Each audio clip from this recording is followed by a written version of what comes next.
Mutiara Hikmah Official, menyingkap hikmah di balik sunnah.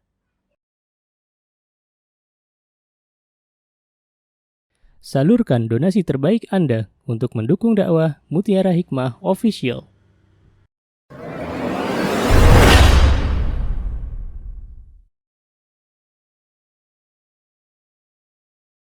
Ahsanallahu ilaiki Ustazah, semoga Allah memberkahi Ustazah dan keluarga. Mohon nasihatnya Ustazah bagaimana bertaubat dari bermudah-mudahan dengan lawan jenis dan bagaimana solusi untuk menghindari perbuatan tersebut Ustazah.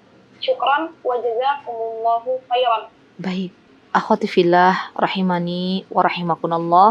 Setiap diri kita pasti punya masa lalu. Setiap diri kita pasti pernah melakukan dosa. Terlebih-lebih diri saya, dosa saya lebih banyak ya pastinya di hadapan Allah Subhanahu wa taala daripada kalian. Hanya Dat yang Maha menutupi aib-aib ya diri kita sehingga kita itu bisa menjadi sepertinya lebih baik gitu ya di hadapan manusia, padahal tentunya kita semuanya pernah melakukan sebuah dosa. Dan sebaik-baik orang yang berdosa adalah yang bertaubat kepada Allah Subhanahu wa taala. Dan bersyukurlah kepada Allah manakala kita diberikan kesempatan untuk bertaubat ya sebelum ajal menjemput kita. Karena yang namanya taubat itu teman-teman, kalau itu tiba pada masa di mana kita sudah mendekati ajal gitu ya, maka sudah tidak ada lagi.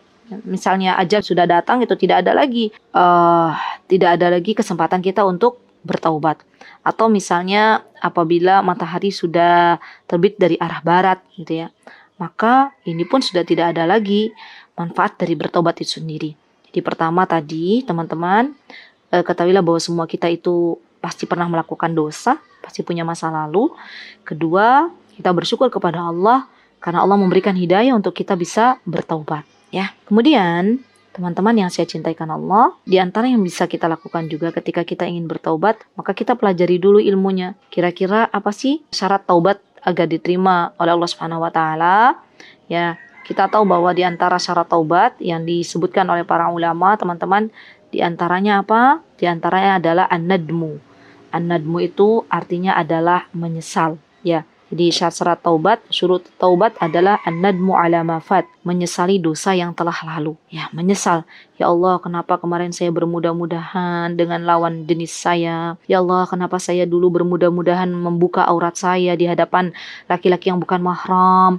Ya Allah, kenapa saya dulu bermudah-mudahan meninggalkan sholat wajib misalnya, ya subhanallah. Itu disesali dosanya. Kemudian yang kedua, berniatlah untuk tidak mengulangi dosa itu lagi di masa yang akan datang. Ini syarat taubat ya.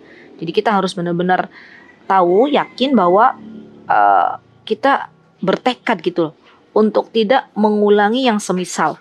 Kalau misalnya kemarin masih bermudah-mudahan dengan lawan jenis atau yang bukan mahram, maka kita senantiasa harus ingat, oh itu kan dosa saya di masa lalu. Sudah, saya nggak mau lagi deh. Saya nggak mau lagi untuk mendatangi atau bermudah-mudahan dengan laki-laki yang bukan mahram. Dan minta kepada Allah ya akhwat. Minta kepada Allah.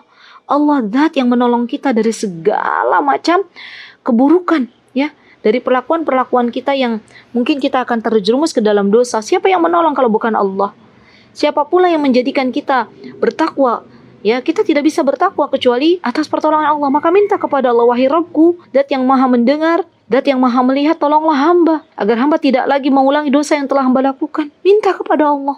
Ya subhanallah. Dan yang ketiga, berhenti dari dosa ya, dan meninggalkan maksiat atau dosa yang dilakukannya.